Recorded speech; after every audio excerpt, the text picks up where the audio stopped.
تو ہمارے پاس اللہ موجود ہے، تو پھر ٹینشن کس بات کی بھائی؟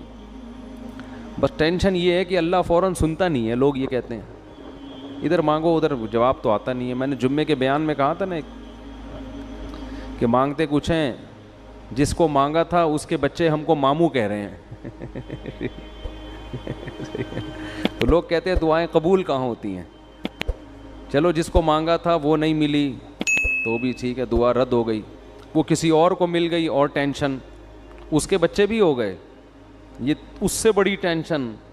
اور پھر اس سے بڑی ٹینشن اس کے بچے ہم کو کیا کہہ رہے ہیں؟ ماموں کہہ رہے ہیں. تو کہاں دعائیں قبول ہو رہی ہیں؟ سب الٹی ہو رہی ہیں. تو یہ وسوسے دماغ میں آتے ہیں، بھائی وہ نہیں ملی کوئی اور مل جائے گا، اللہ کچھ اور دے دے گا آپ کو، اس سے اچھا دے دے گا. تو 17ویں پارے کا جو ابتدا ہوتی ہے، اقترب للناس حسابهم وهم فی غفلۃ معرضون، لوگوں کا حساب قریب آ چکا ہے لیکن وہ غفلت میں پڑے ہوئے ہیں اور اللہ کی آیتوں سے منہ موڑ رہے ہیں. ہر شخص کی موت قریب در قریب ہوتی چلی جا رہی ہے. اور کہتے ہیں هل هذا الا بشر مثلکم، یہ جو محمد صلی اللہ علیہ وسلم باتیں کر رہے ہیں یہ تو ہماری طرح کے انسان ہیں، ہم ان کے کہنے سے اپنی زندگی کیوں چینج کر لیں بھائی؟ کتنی عجیب عجیب دعوے کیے ہیں نا جو پوری دنیا میں کوئی بھی نہیں مانتا.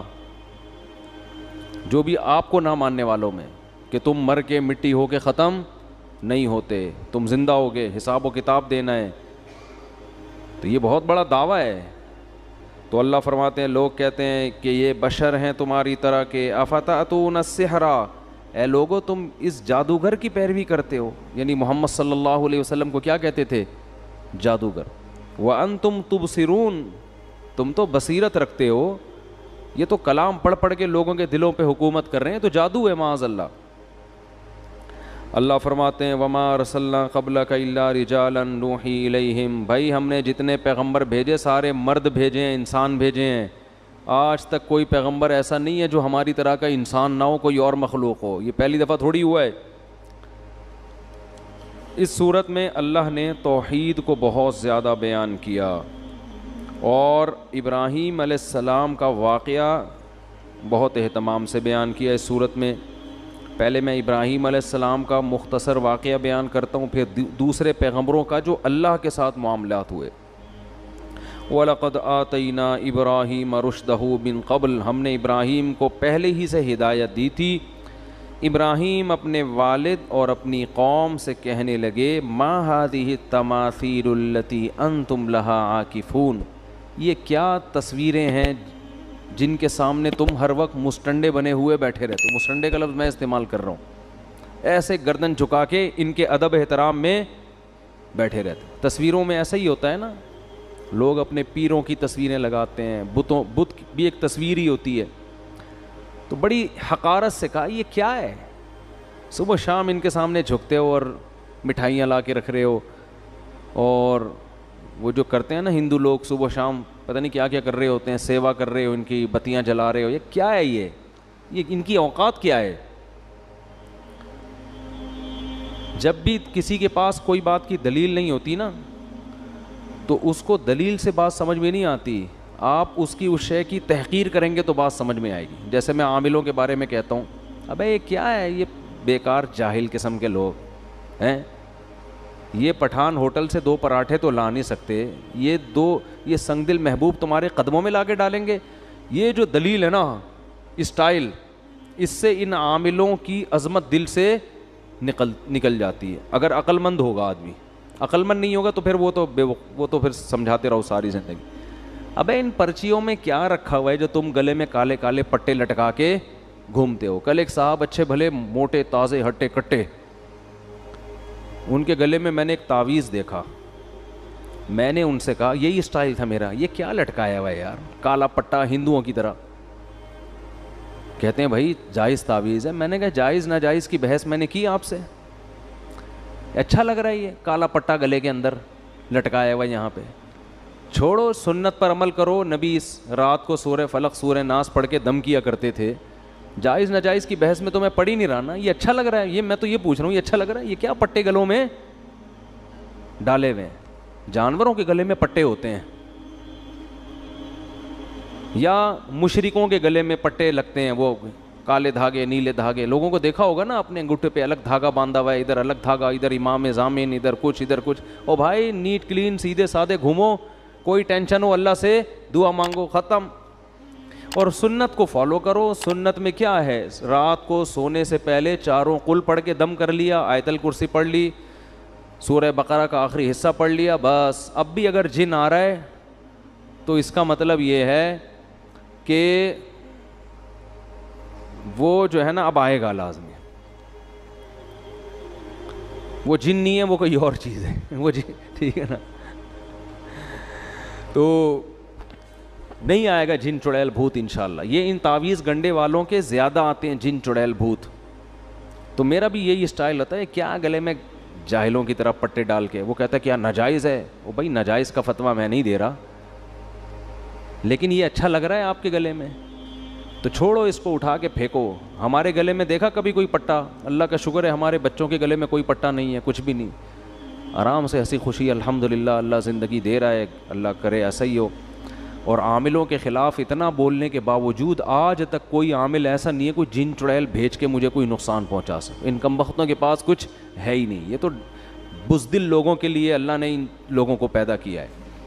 تو اس لیے یہ پٹے مٹے کالے نیلے پیلے فلیتے پلیتے دھاگے یہ چھوڑ دو، یہ سب چیزیں ہیں ٹھیک ہے، کچھ نہیں رکھا ان چیزوں میں. اللہ پہ اعتماد اور توکل کرو.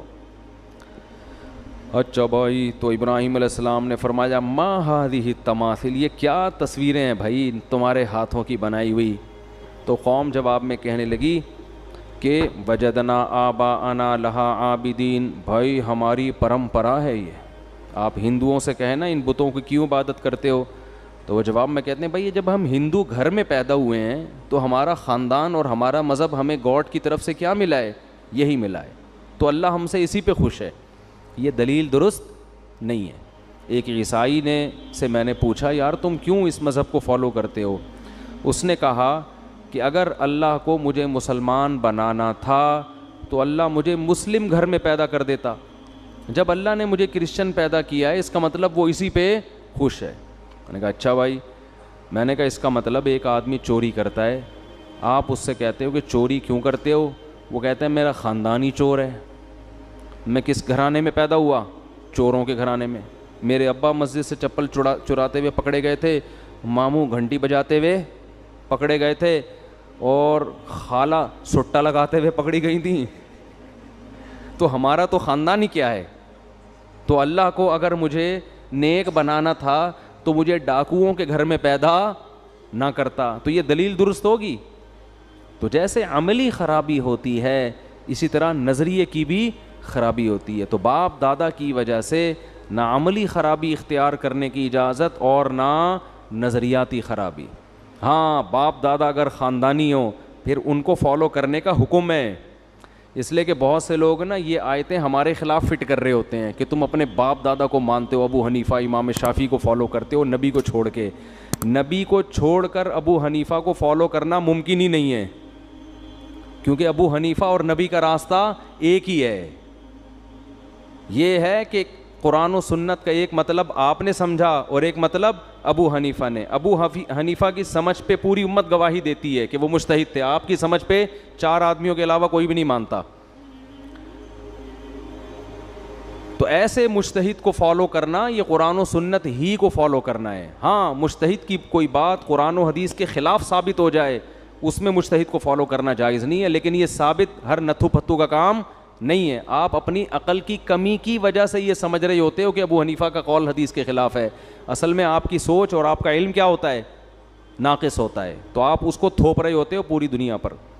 خیر، تو ابراہیم علیہ السلام نے فرمایا کیا یہ ما ہذہ التماثیل، یہ کیا ہے؟ یہ نا توہین کے وقت ایسا کہا جاتا ہے. تو انہوں نے کہا ہم نے اپنے باپ دادا کو اسی پہ پایا ہے.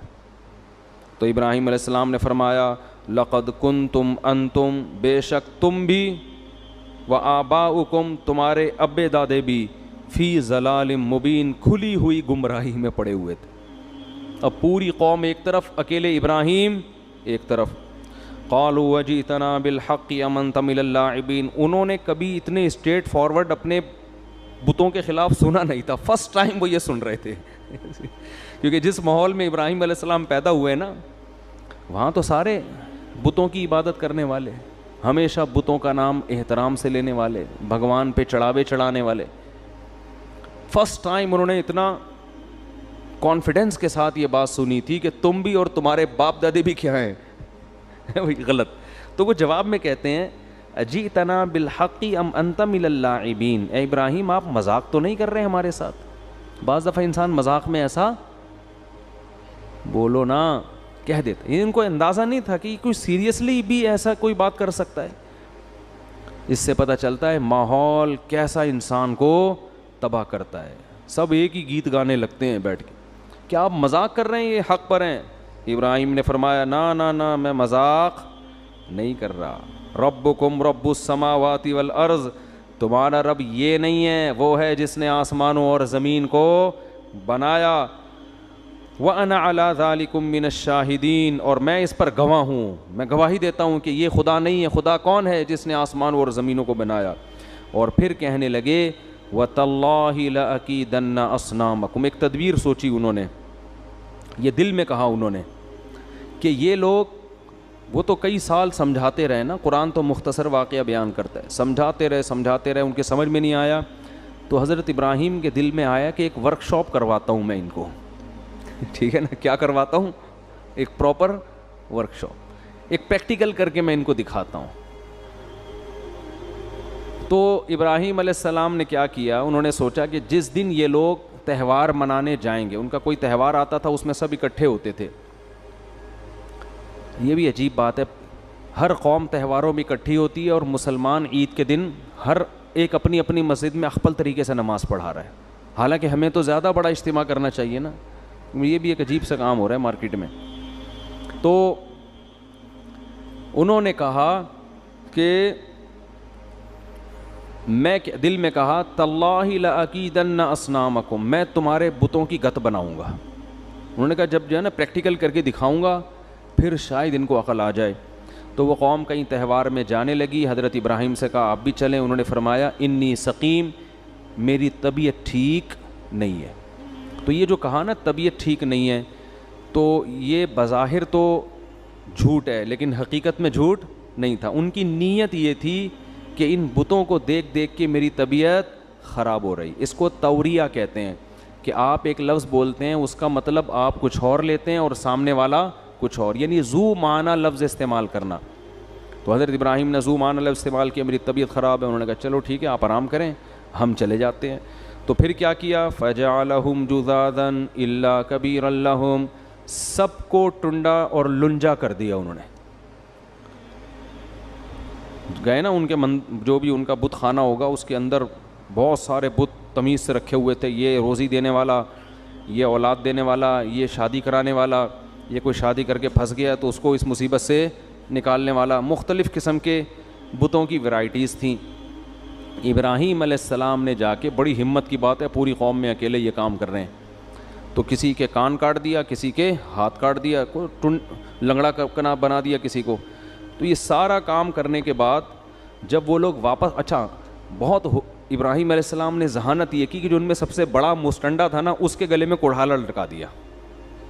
اس کو کچھ نہیں کیا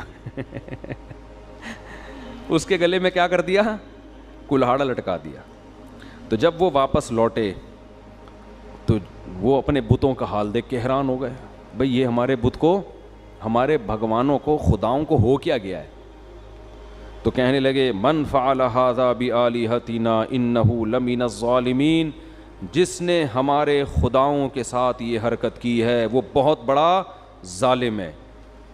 اب کس نے کی ہے؟ قالوا سمعنا فتى یذکرہم، لوگوں نے کہا ایک نوجوان ہے جو اکثر ان کا تذکرہ، برا تذکرہ کرتا رہتا ہے. ایک دن کہہ رہا تھا یہ کیا تم لوگوں نے رکھے ہوئے ہیں عبادت کے لیے. یقال لہ ابراہیم، اس کا نام کیا ہے؟ ابراہیم. اسی نے کیا ہوگا، اور تو کوئی برا بھلا بولنے والا نہیں ہے. قالوا فاتوا به علی اعین الناس، لوگوں نے کہا کہ سب کے سامنے اس کو لے کر آؤ تاکہ سب کے سامنے جرم کا اعتراف کرے وہ. قالوا اانت فعلت ھذا بآلہتنا یا ابراہیم، کیا آپ نے اے ابراہیم ان بتوں کے ساتھ یہ کیا ہے؟ ایک کی آنکھ غائب ہے, ایک کی ناک پتہ نہیں مارکیٹ سے شارٹ ہو گئی ہے, ایک کا گھٹنا تلاش کر رہے ہیں, تلاش کرنے کے باوجود نہیں مل رہا, پتہ نہیں کدھر گیا ہے. تو آپ نے کیا یہ؟ حضرت ابراہیم نے فرمایا بل فعلہ کبیرہم ھذا, یہ جو ہے نا یہ جو سب سے بڑا نہیں ہے, چپ کر کے آرام سے مستنڈا بنا ہوا بیٹھا ہوا ہے, جس کو کچھ بھی نہیں ہوا اور کلہاڑا بھی اسی کے گلے میں, اس نے کیا ہے. فاسألوہم, اور جن کے ساتھ ہوا ہے نا ان سے پوچھو, وہ سب اسی کا نام لیں گے. جن کے ساتھ یہ کچھ ہوا ہے بھائی, جو زخمی ہوئے ہیں وہ زخمی خود بتائے گا کہ ہمارے ساتھ یہ کس نے کیا ہے, تو سب ایک ہی کا نام لیں گے, ان سے پوچھ کے دیکھو, سب بتائیں گے اس نے کیا ہے. فاسألوہم ان کانوا ینطقون, اگر یہ بولتے ہیں تو ان سے پوچھو. فرجعوا الی انفسہم فقالوا انکم انتم الظالمون. قرآن کہہ رہے چند سیکنڈ کے لیے نا سب اپنی بغلیں جھانکنے لگے اور اپنے دل میں بولنے لگے یار تم واقعی بڑے برے لوگ ہو, بڑے ہی ظالم لوگ ہو, یہ کم بخت کہاں سے بتا سکتے ہیں. تو ان کا ضمیر ان کو ملامت کرنے لگا کہ کیا پتھروں کو تم نے خدا بنا کے رکھا ہوا ہے جو کم بخت بول نہیں سکتے. تھوڑے دیر کے لیے تو ان کو یہ احساس ہو گیا, اور حضرت ابراہیم کا مقصد بھی یہ تھا. ثم نکسوا علی رؤوسہم, پھر پلٹے اور کہنے لگے لقد علمت ما ہؤلاء ینطقون. ابراہیم آپ کو پتہ ہے یہ بول نہیں سکتے.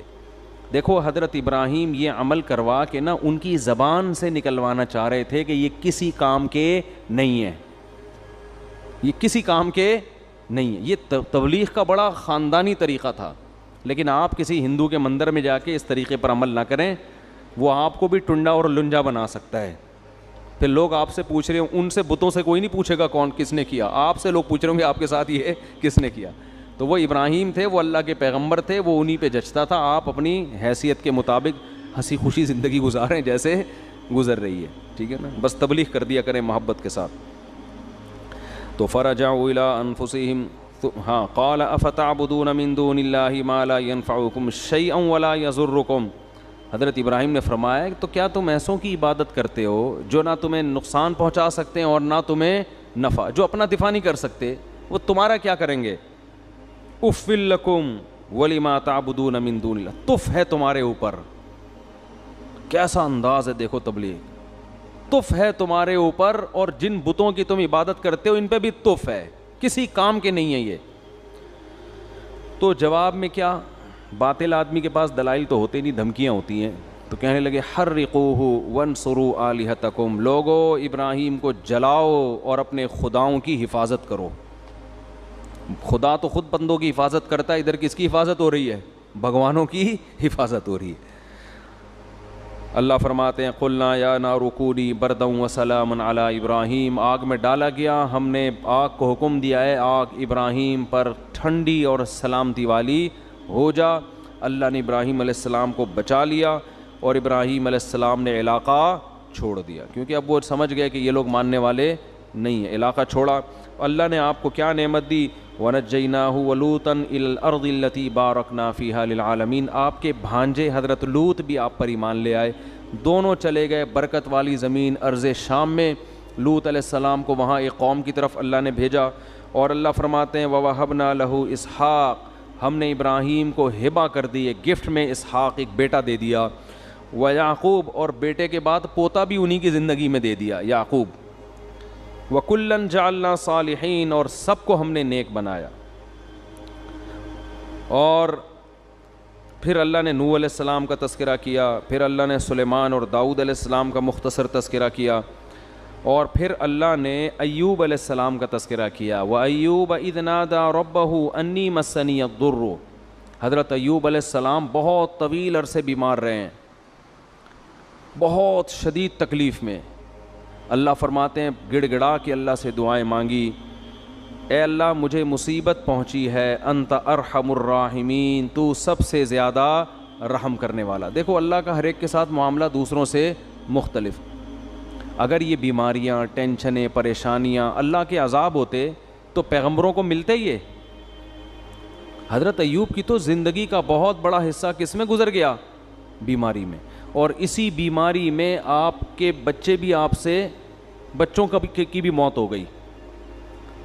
تو اللہ فرماتے ہیں آتیناہ اہلہ، ہم نے ایوب کو جب شفا دی تو ان کے گھر والے بھی ان کو دے دیے اور اس جیسا اور بھی ہم نے ان کا خاندان بڑھا دیا۔ اس سے یہ بھی پتہ چلتا ہے بھائی فیملی اللہ کی بہت بڑی، بولو نا، نعمت۔ پیغمبر کو کیا ضرورت بیوی بچوں کی، تو اللہ سے ان کا اتنا گہرا تعلق، لیکن اللہ نعمت کے طور پہ بیان کر رہا ہے۔ اب اس کی تفسیر میں علماء کا اختلاف ہوا ہے کہ اس کا مطلب کیا ہے، یا تو وہ مر گئے تھے اللہ نے زندہ کر دیا، یا اور کوئی دوسرا خاندان بڑا دے دیا، اولاد میں خوب اللہ نے ان کے برکت دے دی۔ تو قرآن سے پتہ چلتا ہے کہ بڑا خاندان، زیادہ بچے، یہ اللہ کی طرف سے آزمائش نہیں ہے بلکہ اللہ کی طرف سے نعمت ہے۔ یہ پیغمبروں کو آزمائشوں کے بعد ملی ہیں یہ چیزیں نعمت کے طور پر۔ اللہ فرماتے ہیں وَأَدْخَلْنَاهُمْ فِي رَحْمَةٍ وَظَنُّونِ إِذْ ذَهَبَ مُغَاضِبًا، اور مچھلی والے کا بھی تذکرہ کریں، انہیں بھی ایک پریشانی آئی تھی، وہ اللہ سے ناراض ہو کے چلے گئے۔ یہ قرآن کی ایک اصطلاح ہوتی ہے، اللہ سے کوئی بھی ناراض نہیں ہوتا۔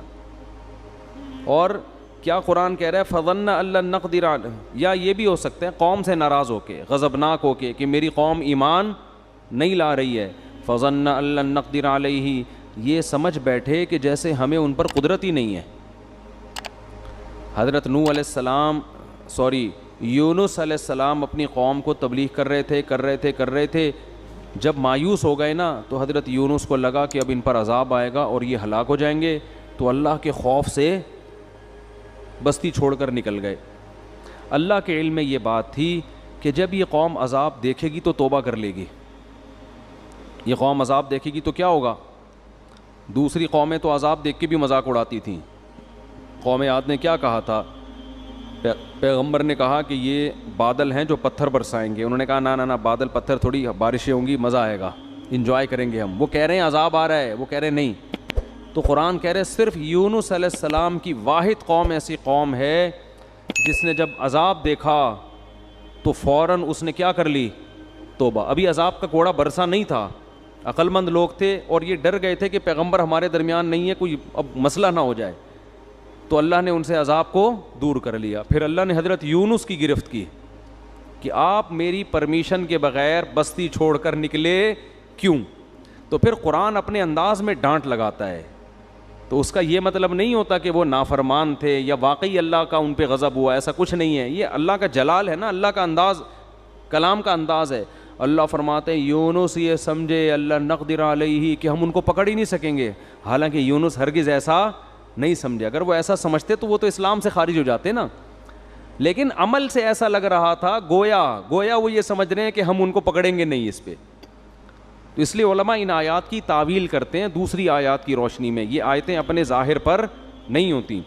تو اللہ فرماتے ہیں پھر کیا ہوا، سمانگ لگانی پڑی، اور وہ کیسے؟ یونس علیہ السلام جب گئے نا تو کشتی میں وزن زیادہ ہو گیا اور کشتی ڈوبنے لگی، تو وہاں لوگوں نے کہا کہ کوئی شخص ہم میں ایسا ہے، کوئی غلام اپنے مولا کی پرمیشن کے بغیر بھاگا ہے، تو قرآن اندازی ہوگی، جس کا نام آیا اس کو سمندر میں چھلانگ لگانی پڑے گی تاکہ دوسرے لوگ بچ جائیں۔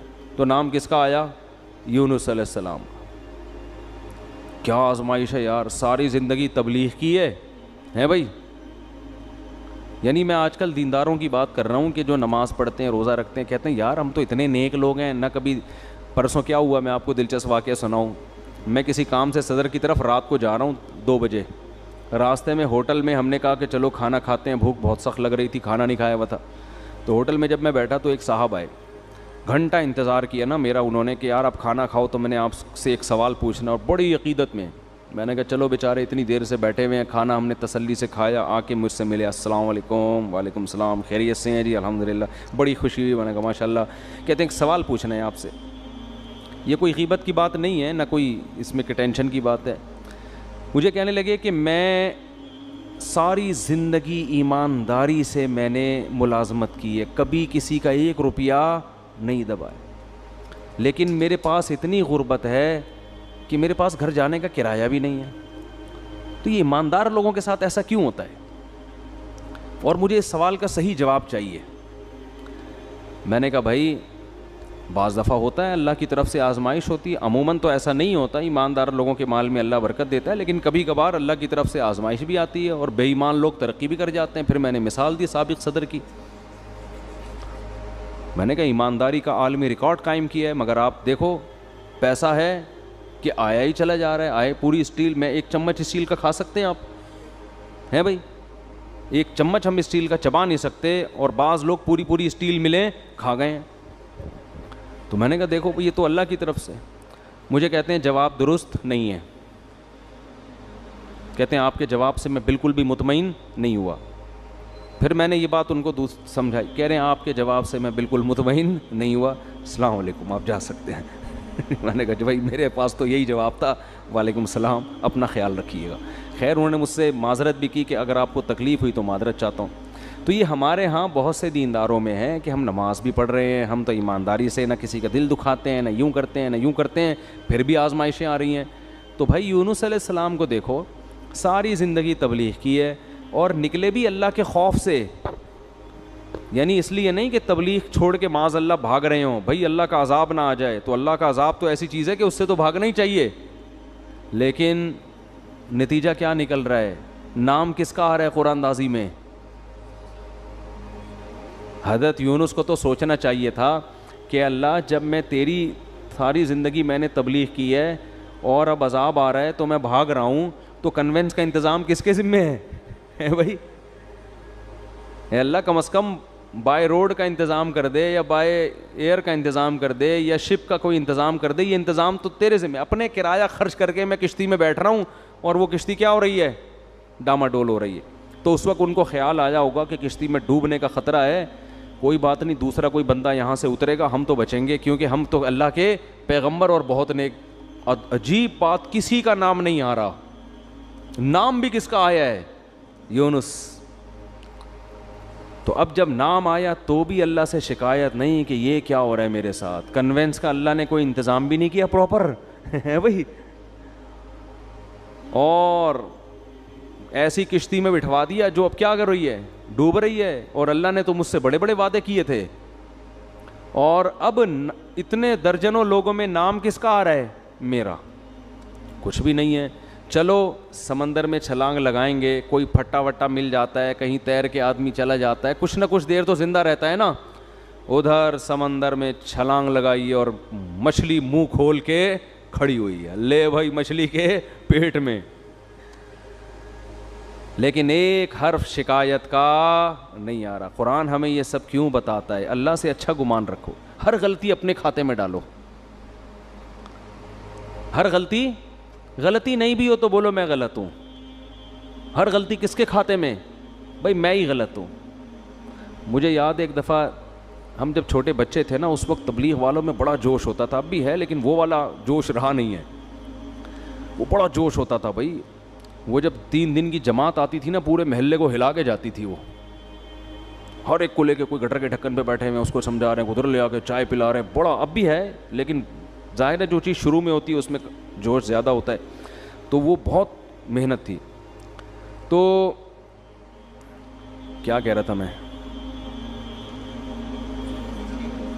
نہیں، مچھلی کی بات. ہاں، تو مجھے یاد ہے ان میں ایک ساتھی تھے، انہوں نے جماعت میں بہت وقت لگایا ہوا تھا، سال لگے ہوئے تھے ان کے، اندرون ملک بیرون ملک، بڑے محنتی اور بڑے متحرک.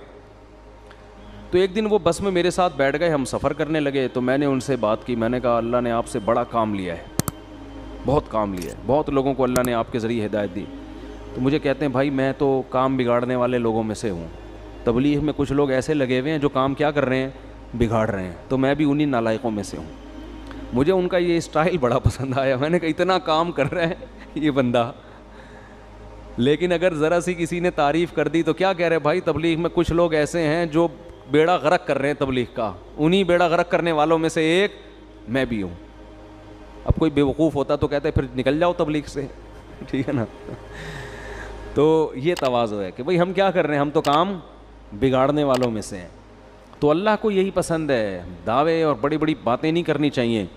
تو یونس علیہ السلام کو جب مچھلی کے پیٹ میں گئے ہیں تو قرآن کہہ رہا ہے احساس ہو گیا یونس کو کہ غلطی کس کی ہے بھائی میری. کچھ غلطی ہوئی ہے، ورنہ اللہ غلط نہیں کر سکتا کسی کے ساتھ. فنادا فی الظلمات، قرآن کہہ رہا ہے اندھیروں میں پکارا. ایک تو مچھلی کے پیٹ کا اندھیرا، ایک سمندر کی تہ کا اندھیرا، اور ایک رات کا اندھیرا. یہ رات کو واقعہ ہوا ہے، کتنا خوف ہوگا. ابھی آپ کو سمجھ میں نہیں آ رہا، کبھی سمندر میں رات کو سفر کریں، پھر آپ کے اچھوں کو بھی سمجھ میں آئے گا کیا حالت ہوتی. فی الظلمات اللہ الہ الا انت، کہ اللہ تیرے سوا کوئی عبادت کے لائق نہیں. سبحانک، تو ہر عیب سے پاک ہے، تو ظلم نہیں کرتا. انی کنت من الظالمین، میں ہی ظالم ہوں. غلطی کس کی ہے؟ میری. قرآن کہہ رہے ہم نے مچھلی کو حکم دیا اگل دے بھائی کنارے پہ لے جا کے اس کو، بس یہی دکھانا تھا ہم نے. اور پھر اللہ نے کیا کیا، جب مچھلی نے کنارے پہ اگلائے تو سمندر کے کنارے پہ تو کچھ بھی نہیں ہوتا، وہاں اللہ نے اپنی قدرت سے فوراً درخت پیدا کر دیا، چھاؤں پیدا کر دی، اور پھر ان کو حکم دیا واپس جاؤ اپنی قوم کے پاس. ہم نے اس قوم سے عذاب کو ختم کر دیا ہے. تو یونس علیہ السلام کے ساتھ جو یہ معاملہ تھا، اس کو قرآن تو اس انداز سے بیان کر رہا ہے، لیکن جو اللہ کے کلام کے مزاج سے واقف ہے نا، ان کو پتہ ہے یہ اللہ کا انداز ہے بات کرنے کا. حقیقت میں یہ سزا نہیں تھی، بلکہ ان کے درجے کو اور زیادہ بلند کرنا، رہتی دنیا تک لوگوں کو بتانا کہ اللہ کے اپنے محبوب بندوں کے ساتھ معاملات کیا ہوتے ہیں. تو دیکھو ایک بات خوب یاد رکھو، ہم نے شریعت پہ چلنا ہے اور موت تک چلتے رہنا ہے. جو بھی ہو جائے، جیسا غلط ہو اچھا ہو، یہ ہمارا ہیڈک نہیں ہے، یہ مسئلہ اللہ کا ہے. سمجھتے ہو؟ اور آپ نے اپنے لحاظ سے شریعت کے حکم پر عمل کیا، بعد میں پتہ چلا حکم ایسے نہیں بلکہ ویسے ہے، ٹینشن لینے کی ضرورت نہیں ہے. بھائی ہم تو اسی کے مکلف ہیں. جیسے یونس علیہ السلام اس وقت یہ سمجھ رہے تھے کہ مجھے یہاں سے بھاگ جانا چاہیے، بھائی عذاب آئے گا تو میں بھی پس جاؤں گا، تو اپنے لحاظ سے بالکل ٹھیک کیا. اللہ نے سزا دی اور سمجھایا کہ بھاگنا نہیں چاہیے تھا، انہوں نے کہا اللہ میں توبہ کرتا ہوں. اب یہ نہیں کہ اسی غم کو لے کے بیٹھے رہے میں بھاگا کیوں تھا، کاش میں نہ جاتا، کاش میں یہ نہ ہوتا. نہ یہ کاش واش کے لفظ نہیں. علماء کہتے ہیں اگر آپ سے غلطی بھی ہو جائے، جب توبہ کر لی نا، اس غلطی کو ہمیشہ سے اپنی ڈکشنری سے نکال دو. پھر یہ پاگلوں کی طرح سوچنا کاش یہ نہ کرتا، ہائے ہائے یہ نہ کرتا، یہ پاگل اور وہمی ہونے کی علامت. غلط ہو صحیح ہو، جو آپ کے سمجھ میں آ رہا تھا آپ نے اس وقت کیا. غزوہ احد میں دیکھو نا، 70 حضرات شہید ہو گئے. تو یہ نہیں کہ صحابہ بیٹھ کے بار بار یہ سوچ کاش ہم مدینہ سے باہر نہ نکلتے، کاش مدینہ کے اندر رہتے، اس نے یہ بولا تھا، انہوں نے بولا تھا مدینہ سے باہر جاؤ، انہوں نے مروایا ہے، اس نے یوں کروایا ہے، یہ کروایا. قرآن کیا کہہ رہا ہے؟ فَإِذَا عَزَمْتَ فَتَوَكَّلْ عَلَى اللَّهِ. بھائی سوچ سمجھ کے ایک رائے قائم کی، اللہ پہ چھوڑ دو بس. اور دوبارہ بھی یہی ہوگا، مشورے اسی طرح سے ہوں گے. اور اگر مگر کا لفظ استعمال نہ کرو. کتنا صاف پابندی لگا دی نا، آگے بڑھو بس. تو اس میں نقصان ہو فائدہ ہو، کیونکہ اصل آخرت ہے، آخرت میں اللہ نوازے گا آپ کو. تو یونس علیہ السلام کو دوبارہ اللہ نے بھیجا. پھر اللہ نے حضرت زکریا کا واقعہ بیان کیا. وہ بھی ایک غم میں مبتلا تھے. وہ غم کیا تھا؟ اولاد نہیں تھی، پریشان تھے. ساری زندگی دعائیں مانگتے مانگتے مانگتے گزر گئی، مگر اولاد نہیں ہوئی. بالآخر بوڑھے ہو گئے اور بالوں میں بھڑکنے والی سفیدی آ گئی. ایسی سفیدی جو بالکل بال بھڑک رہے ہوتے ہیں نا، سفیدی سے چمک رہے ہوتے ہیں، ایسی سفیدی. بیوی بانجھ بھی تھی اور اب بوڑھی بھی ہو گئی. جوان عورت اگر بانجھ نہ ہو، بوڑھی ہونے کے بعد تو ویسے ہی اولاد کا امکان ختم. اور اگر پہلے سے بانجھ بھی ہو اور پھر بوڑھی بھی ہو جائے، اب تو کوئی چانس ہی نہیں ہے. لیکن دعائیں اللہ سے مسلسل مانگ رہے ہیں. تو اللہ نے کیا فرمایا؟ اذ نادا ربہ، زکریا کو یاد کرو، انہوں نے اپنے رب کو پکارا، رب لا تذرنی فردن، اے اللہ مجھے تنہا مت چھوڑ. حالانکہ آپ کے تو ہزاروں شاگرد تھے، اولاد مانگ رہے ہیں اللہ سے. وَأَنْتَ خَيْرُ الْوَارِثِينَ، اے اللہ تو سب سے بہتر وارث ہے. فَاسْتَجَبْنَا لَهُ، اللہ فرماتے ہم نے ان کی دعا کو قبول کیا. وَوَهَبْنَا لَهُ يَحْيَىٰ، ہم نے گفٹ میں ان کو یحییٰ عطا کیے. پہلے ہی اللہ نے نام بھی بتا دیا. وَأَصْلَحْنَا لَهُ زَوْجًا، ان کی زوجہ کو بھی تندرست کر دیا، اولاد کے قابل بنا دیا. کیوں یہ عجیب کام کیوں کیا؟ اس لیے کانوا یسارعون فی الخیرات، فرمایا یہ خاندان ایسا تھا کہ یہ نیکی کے کاموں میں ایک دوسرے سے آگے بڑھنے کی فکر میں لگے رہتے تھے. انداز دیکھو قرآن کا. ہمارے خاندانوں میں کیا ہے؟ پیسہ کمانے میں ایک دوسرے سے اسپیڈ، ہر آدمی کوشش کر رہا ہے میری اسپیڈ اس سے کیا ہو جائے، صحت میں میری اسپیڈ اس سے زیادہ. جم میں جب جاتے ہیں تو ایک دوسرے کے ڈولے دیکھ کے کہتے ہیں کہ میرے اس سے وہ جو ٹریننگ دینے والا ہوتا ہے اس سے کہتے ہیں, اشارہ کر کہتے ہیں اس سے ڈبل ہونا چاہوں, ڈبل 1-2 مہینے بعد مجھے اسے ڈبل کر دو. کسی کی فٹنس دیکھ کے کہتے ہیں کہ اس کی کمر نظر تو آ رہی ہے, میری ایسی ہونی چاہیے کہ CID والے بھی تلاش کریں تو ان کو نہ ملے. تو ہم فٹنس میں, صحت میں, دولت میں, ان میں کیا کر رہے ہیں آگے. اگر یہ اللہ کے لیے ہو تو پھر تو ٹھیک ہے, لیکن اللہ کے لیے ہے نہیں نا, مسئلہ تو عیاشی کے لیے. تو اللہ فرماتے ہیں زکریا, ان کی زوجہ اور یہ جو خاندان تھا, یہ نیکیوں میں, خیر کے کاموں میں ایک دوسرے سے آگے بڑھنے کی کوشش کرتے رہتے. حضرت شیخ الحدیث مولانا زکریا رحمۃ اللہ علیہ نے اپنی آپ بیتی میں لکھا ہے کہ ہمارے گھر میں اتنی عبادت کا ماحول ہے کہ ہماری بیٹیاں, بہویں تلاوت میں ایک دوسرے سے مقابلہ کر رہی ہوتی ہیں. رمضان میں تہجد میں ایک دوسرے سے مقابلہ ہوتا ہے. تو یہ جب تک یہ سوچ پیدا نہیں ہوتی نا, انسان کوئی کارنامہ سر انجام نہیں دیتا. ہمیں یاد ہے جب جاگنے کی راتیں آتی تھیں, ہم چھوٹے بچے تھے, تو مسجدوں میں ہمارے مقابلے ہوتے تھے, کتنی رکعتیں کون پڑھے گا. ابے اس نے 50 پڑھ لی, ہم کہتے ہیں ابے ہم 100 پڑھ کے دکھائیں گے. اب یہ مقابلے بھی گھروں میں بھی, یہ مقابلے ختم. اب اسکور کون PUBG میں زیادہ بنا رہا ہے, اب مقابلے اس میں ہو رہے ہیں. تو آج بھی الحمدللہ ایسے علماء موجود ہیں جن کے گھروں میں تلاوت کا معمول اور عبادت کا معمول. تو اللہ فرماتے ہیں یہ لوگ نیکیوں میں, صدقات و خیرات میں, نمازوں میں ایک دوسرے سے سبقت کرتے تھے. وَيَدْعُونَنَا رَغَبًا وَرَهَبًا, یہ جملہ جو ہے نا یہ پہلے سے بھی زیادہ اہم ہے. اور یہ ہمیں پکارا کرتے تھے جہنم کے خوف اور جنت کی لالچ میں. آج جو ہماری دعائیں ہیں ان میں جنت اور جہنم کا عنصر کم ہو گیا ہے, دنیا کا عنصر زیادہ ہو گیا. ٹھیک ہے, وہ بھی دنیا بھی مانگے اللہ سے, لیکن جس چیز کی جتنی زیادہ ضرورت ہو سب سے زیادہ وہ مانگنی چاہیے. ہمیں سب سے زیادہ ضرورت اس بات کی ہے کہ اللہ ہمیں سیدھے راستے پہ چلا دے. دنیا تو گزر جائے گی جیسی تیسی. تبھی حدیث میں یہ دعا آئی ہے, لا تجعل مصیبتنا فی دیننا, اے اللہ اگر کوئی مصیبت ہمارے مقدر میں لکھی ہے نا تو وہ دین میں نہ آئے, دنیا میں آ جائے. وہ نہیں آ رہی بات. اگر اللہ کرے کہ کہیں مصیبت نہ آئے, لیکن اگر کوئی مصیبت لکھی ہوئی ہے, آنی ہی ہے, تو اللہ اس سے دنیا کا نقصان ہو جائے, آخرت کا نقصان نہ ہو, دین خراب نہ ہو ہمارا. کیوں؟ دنیا مسافر خانہ ہے بھائی, جیل میں بھی گزر جائے گی, ایک دن آئے گا. 1000 سال بھی عمر اگر ہمیں مل جائے نا وہ بھی ختم ہوگی. نوح علیہ السلام کی ہو گئی نا ختم, تو ہماری بھی ختم ہو جائے گی ایک دن. تو اللہ کہتے ہیں جنت کی لالچ اور جہنم کا خوف, یعنی راتوں کو اٹھ کے جو دعائیں مانگتے تھے اس دعا میں زیادہ عنصر کیا تھا, اے اللہ جہنم کی آگ سے بچا اور جنت کی نعمتیں عطا کر. پھر اس کے لیے عملی کوشش بھی کرے انسان. پھر اللہ نے حضرت مریم کا تذکرہ کیا کہ کیسے پاک دامن تھیں. تو یہ تو تھی سورہ حج. اس کے بعد ہے سورہ انبیاء تھی, پھر سورہ حج ہے. سورہ حج میں اللہ نے قیامت کے زلزلے سے اس کو شروع کیا. اے لوگو اتقوا ربکم, اپنے رب سے ڈرو. ان زلزلۃ الساعۃ شیء عظیم, قیامت کا زلزلہ کوئی معمولی چیز نہیں ہے. یوم ترونھا, جس دن تم اس زلزلے کو دیکھو گے, تذہل کل مرضعۃ عما ارضعت, سب سے زیادہ ماں اپنے دودھ پیتے بچے سے محبت کرتی ہے. اللہ فرماتے ہیں ہر دودھ پلانے والی, چاہے وہ انسان ہو یا جانور ہو, وہ اپنے دودھ پلانے والے بچے سے اس زلزلے کو دیکھ کر غافل ہو جائے گی. وَتَضَعُ كُلُّ ذَاتِ حَمْلٍ حَمْلَهَا, ہر حمل والی عورت یا جانور وہ اپنے بچے کو اس ٹینشن سے گرا دیں گے. وَتَرَى النَّاسَ سُكَارَى, اور تم اس منظر میں اگر لوگوں کو دیکھو گے تو ایسا لگے گا یہ نشے میں ہیں.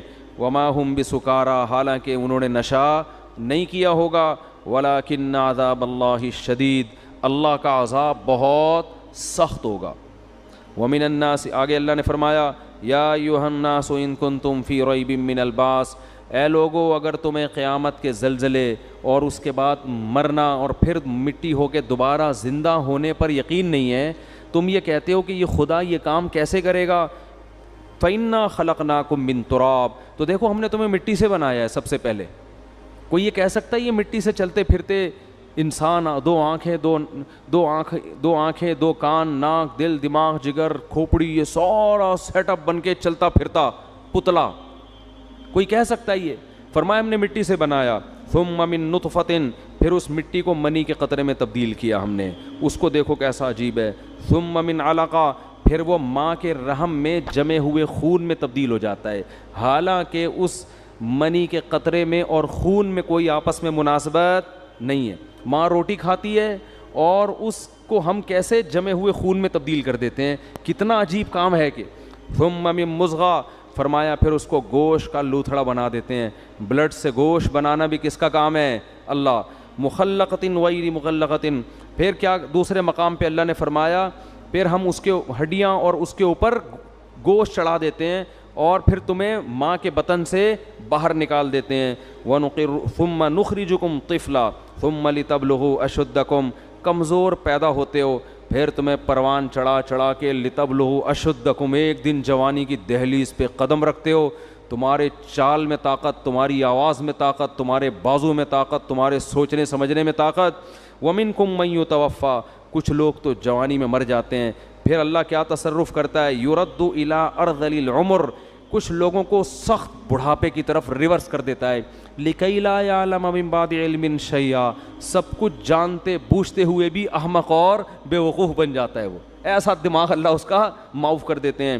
فرمایا کہ یہ اگر تمہیں شک ہے تو خدا کی قدرت کے یہ نمونے تم اپنی آنکھوں سے صبح و شام دیکھ رہے ہو، تو وہ خدا مٹی ہونے کے بعد دوبارہ زندہ کیوں نہیں کر سکتا؟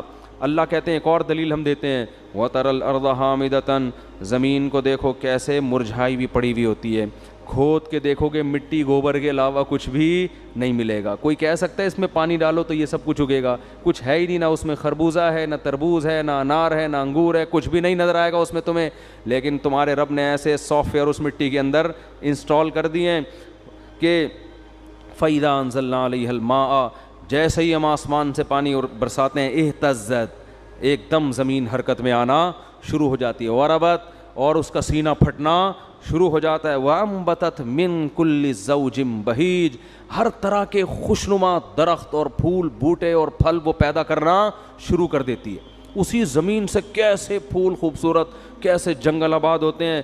ذالک، اللہ کہتے ہیں یہ خدا اس لیے کر رہا ہے تمہیں یقین آ جائے بِأَنَّ اللَّهَ هُوَ الْحَقُّ، کہ وہ اللہ برحق ہے، وَأَنَّهُ يُحْيِي الْمَوْتَى، وہی مردوں کو دوبارہ زندہ کرے گا، تاکہ تم یہ نہ کہہ سکو یہ مردے زندہ کیسے ہوں گے، یہ اللہ اس لیے کر رہا ہے، بتائے گا جو یہ کر سکتا ہے، جو مٹی سے خربوزے، انار، انگور، انار پیدا کر سکتا ہے، وہ مٹی کو ریورس کر کے تمہیں دوبارہ انسان کیوں نہیں بنا سکتا۔ وَأَنَّهُ عَلَىٰ كُلِّ شَيْءٍ قَدِيرٌ، اور تمہیں یقین آ جائے کہ اللہ ہر چیز پر قدرت رکھتا ہے۔ وَأَنَّ السَّاعَةَ آتِيَةٌ لَا رَيْبَ فِيهَا، تمہیں پتہ چل جائے کہ قیامت ایک دن آئے گی اور اس کے آنے میں کوئی شک نہیں ہے۔ وَأَنَّ اللَّهَ يَبْعَثُ مَن فِي الْقُبُورِ، اور جو قبروں کے اندر دفن ہیں، لوگ پڑے ہوئے ہیں، اللہ ان کو ایک دن اکھاڑ کے اپنے سامنے کھڑا کر دے گا۔ کیا انداز ہے قرآن مجید کا! دنیا میں سب سے بڑا احمق اور بے وقوف وہ ہے جو یہ کہتا ہے کہ ہم مٹی ہو کے ختم ہو جاتے ہیں، بھلا کون اس مٹی میں دوبارہ جان ڈالے گا؟ صبح و شام اللہ پانی برسا کے مٹیوں میں ہی تو جان ڈال رہا ہے جو ہم کھا رہے ہیں۔ یہ انار مٹی ہی تو ہے جو آپ کھاتے ہو، یہ کھجور مٹی ہی تو ہے جو ہم کھاتے ہیں، یہ روٹی مٹی ہی تو ہے جو ہم کھاتے ہیں، گوشت مٹی ہی تو ہے جو جانور نے کھایا اور اس سے گوشت بنا، دودھ مٹی ہی تو ہے، یہ سارے، اور ہم بھی تو مٹی ہیں۔ مٹی سے کیسے مختلف چیزیں اس نے بنا دیں، اس پہ نہیں مان رہے کہ اللہ کی قدرت، اور اعتراض کس پہ کر رہے ہیں؟ مٹی سے دوبارہ انسان کیسے بنے گا؟ تو اللہ فرماتے ہیں یہ سب ہم اس لیے تو اپنے قدرت کے نمونے دکھا رہے تاکہ تمہیں پتہ چل جائے۔ پھر اللہ کہتے ہیں وَمِنَ النَّاسِ مَن يُجَادِلُ فِي اللَّهِ بِغَيْرِ عِلْمٍ، بہت سے لوگ ایسے ہیں جو اللہ کے بارے میں بغیر دلیل کے جھگڑتے ہیں۔ کیا جھگڑنا؟ وہی اللہ کہہ رہا ہے زندہ کروں گا اور یہ کہتے ہیں نہیں ہوگا۔ فرماتے ہیں ان کا انداز کیا ہوتا ہے؟ ثانی عطفہ، جب ان کے سامنے اللہ کی آیات تلاوت کی جاتی ہیں کہ تم زندہ ہوگے، تمہیں حساب دینا ہے، تو یہ اپنے پہلو کو موڑ لیتے ہیں وہاں سے، چلو یار کوئی اور بات کرو، یہ کیا قصے کہانیاں لے کے بیٹھ گئے ہو۔ یہ انداز ہے قرآن کا۔ ثانی عطف، اپنے پہلو کو کیا کر لیتا ہے؟ فولڈ کر لیتا ہے، فوراً موو کرتا ہے وہاں۔ کھانے پینے کی بات ہو، خربوزے کی بات ہو، تربوز کی بات ہو، سموسے کی بات ہو، توجہ کرے گا، ہاں جی ذرا اونچا بولیں، کیا کہہ رہے ہیں آپ؟ پیسوں کی بات ہو، بحریہ ٹاؤن کی بات ہو، گاڑیوں کی بات ہو، 4 شادیوں کی بات ہو، کرے نہ کرے لیکن سنے گا شوق سے۔ لیکن جب بات ہوگی کہ تمہیں ایک دن خدا زندہ کر کے حساب دے گا تو قرآن کہہ رہا ہے ثانی عطفہ، اپنے پہلو کو فوراً کیا کرتے ہیں؟ موڑتے ہیں. کیوں؟ یعنی ٹاپک کو کیا کرو بھائی؟ چینج. جیسے ہوٹلوں میں لکھا ہوتا ہے نا سیاسی باتیں کرنے پر پابندی ہے، پھڈا ہو جاتا ہے نا بعض دفعہ. تو یہی ہمارا مزاج ہے. ثانی عطفہ لیضل عن سبیل اللہ. ایک آیت پڑھ کے بس درس کو ختم کرتا ہوں. اللہ نے فرمایا وَمِنَ النَّاسِ مَن يَعْبُدُ اللَّهَ عَلَى حرف. کچھ لوگ ایمان لے بھی آتے ہیں، فرمایا کچھ ایسے ہیں جو مان بھی جاتے ہیں، لیکن ان کا انداز کیا ہوتا ہے؟ وہ اللہ کی عبادت کرتے ہیں کنارے پہ کھڑے ہو کر.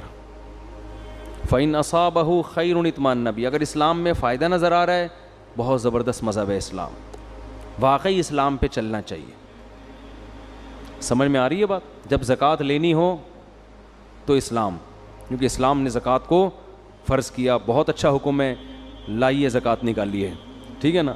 جب دینے کی باری آئی، لوگ کہتے ہیں میرے پر 1 کروڑ روپے 2.5 لاکھ زکوٰۃ بن رہی ہے، 2.5 لاکھ کون دے گا؟ او بھائی 1 کروڑ بھی تو ہے تیرے پاس، اس کو نہیں دیکھ رہا. 1 کروڑ کو نہیں دیکھے گا، جو 2.5 لاکھ نکل رہے ہیں نا اس پہ موت آ رہی ہے. اور صرف زکوٰۃ نہیں، اسلام تو کہہ رہا ہے اور بھی سخاوت کرو، ہاتھ کھولو اللہ کی راہ میں اپنا. مرنا ہے، ختم ہوئے. ہم چائنیز کی طرح یہ پیسہ قبر میں تھوڑی لے کر جائیں گے. وہ ملیشیا میں قبرستان ہے نا، چائنا والے ڈالر کے اتنے بڑے بڑے وہ کرنسیاں لے کے اپنے ساتھ دفن ہوتے ہیں، قبرستان ہے وہاں پہ. تو ہمارا تو یہ نظریہ ہے کہ یہ نوٹ ہم اپنے ساتھ قبر میں نہیں لے کے جائیں گے. یہاں جو خرچ کر دیے وہ آخرت، وہ قبر میں پہلے پہنچ گئے، اس کی نیکی پہنچ جائے گی. تو اللہ فرماتے ہیں کہ جب کوئی ان کو خوشی پہنچتی ہے، اطمئن بھی، تو مطمئن ہوتے ہیں. اسلام بڑا زبردست مذہب ہے. وَإِنَّ 4 شادیاں کی باتیں بھی ہیں بھائی اسلام میں. وَإِنَّ أَصَابَتْهُ فِتْنَةٌ، جب کوئی آزمائش آتی ہے، انقلب علی وجہہ، الٹے منہ اسلام سے واپس پھرتے ہیں. تو یہ اپنے مطلب کا مذہب ہے. خسرت دنیا والآخرہ، فرمائے یہ دنیا میں بھی برباد اور آخرت میں بھی. اسی طرح یاد رکھو کہ خواہشات کی بیس پر اپنا مسلک چھوڑنا بھی اسی میں داخل ہے. طلاقیں دے دے کے اہل حدیث سے جو فتویٰ لے کے آتے ہیں نا، ان پہ بھی یہی آیتیں فٹ ہو رہی ہیں. ابھی تک تو 4 امام اہل سنت والجماعت کے سمجھ میں آ رہے تھے، جیسے ہی 3 طلاقیں دے دیں تو اب کہاں جا رہا ہے؟ خواہشات پوری کرنے کے وہاں سے. تو اس سے بیوی حلال نہیں ہوگی، اس کو سمجھ لو. تو اور ان لوگوں کی زندگی میں کبھی بھی سکون نہیں آتا. تو خسرت دنیا والآخرہ، اللہ فرماتے ہیں دنیا بھی برباد اور آخرت بھی برباد. ذالک هو الخسران المبین، یہ بہت بڑا خسران ہے، خسارہ ہے کہ جب اسلام میں فائدہ نظر آ رہا تھا تو اسلام، نقصان نظر آ رہا تھا تو اسلام سمجھ میں نہیں آ رہا. اللہ تعالی ہمیں صحیح طرح سے اسلام پر چلنے کی توفیق عطا فرمائے. یہ صورت تو بہت لمبی ہے، وقت پورا ہو گیا ہے. سبحانک اللہم و بحمدک، نشہد ان لا الہ الا انت، نستغفرک و نتوب الیک.